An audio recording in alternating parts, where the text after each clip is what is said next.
ஹர ஹர சங்கர ஜெய ஜெய சங்கர காஞ்சி சங்கர காமகோடி சங்கர.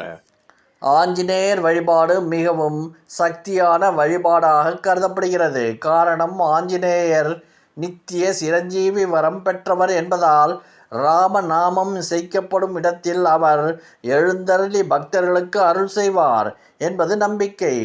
அதனால் தான் ராமாயணம், ராமநாமம், ராம மந்திரம் இசைக்கப்படும் இடங்களில் ஆஞ்சநேயருக்கு என்று தனியாக ஆசனம் அமைத்து வைத்திருப்பார்கள். ராம பக்தரான ஆஞ்சநேயரை வழிபடுவதற்கு ஏற்ற கிழமையாக சனிக்கிழமை சொல்லப்படுகிறது.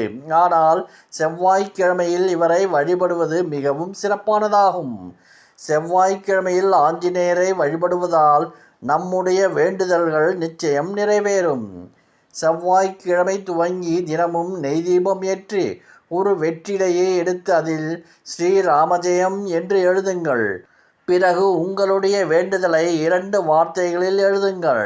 இந்த வெற்றிலை தீபத்தின் பின்புறத்தில் வைத்து ஸ்ரீராமஜெயம் என மனதார ஜபம் செய்யுங்கள். இந்த வழிபாட்டினை தொடர்ந்து 11 நாட்கள் செய்யுங்கள். 12வது நாள் சனிக்கிழமை வரும் அன்றைய தினம் இந்த 11 வெற்றிலைகளையும் அருகிலுள்ள ஆஞ்சநேயர் ஆலயத்தில் வைத்து நெய் தீபம் ஏற்றி ராமநாமம் ஜபியுங்கள். இவ்வாறு செய்தால் உங்கள் வேண்டுதல் நிச்சயம் நிறைவேறும். வெற்றிலை என்பது மங்கள பொருளாக மட்டுமன்றி வெற்றிலையின் அடையாளமாகும் இந்து சமூகத்தில் கருதப்படுகிறது. இதனால் தான் எடுத்த காரியங்கள் வெற்றி பெற வேண்டும் என்பதற்காக ஆஞ்சநேயருக்கு வெற்றிலை மாலை அணிவிக்கிறார்கள். விரைவில் பலன் தரும் வழிபாடு என்பதால் தான் முருகப்பெருமானுக்கு வெற்றிலையில் தீபமேற்றி வழிபடுகின்றார்கள். இது எளிய பரிகாரமாக இருந்தாலும் மிகவும் சக்தி வாய்ந்த பரிகாரமாகும்.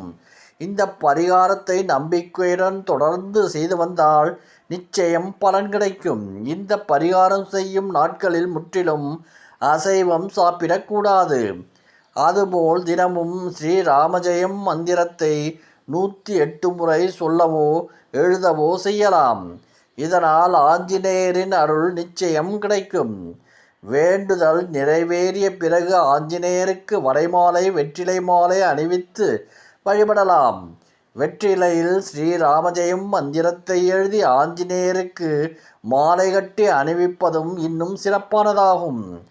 பொதுவாகவே ஆஞ்சநேயரை வழிபட்டால் மன வலிமை, புகழ், ஆரோக்கியம், காரிய வெற்றி ஆகியவற்றை தரக்கூடியதாகும். வீட்டில் ராமநாமம் உச்சரிப்பது, அனுமன் கவசம், அனுமன் சாலிசா ஆகியவை பாராயணம் செய்வது, ஆஞ்சநேயருக்கு துளசி மாலை சாற்றி வழிபடுவது ஆகியவற்றை செய்து வந்தால் காரியங்களில் இருக்கும் தடைகள் நீங்கி வெற்றி கிடைக்கும் என்பது நம்பிக்கை. அதே போல ஆஞ்சநேயருக்கு வெண்ணெய், செந்தூரம் சாற்றி வழிபட்டால் நம்முடைய வேண்டுதல்கள் ஆஞ்சநேயர் விரைவாக நிறைவேற்றி வைப்பார். ஹர ஹர சங்கர ஜெய ஜெய சங்கர காஞ்சி சங்கர காமகோடி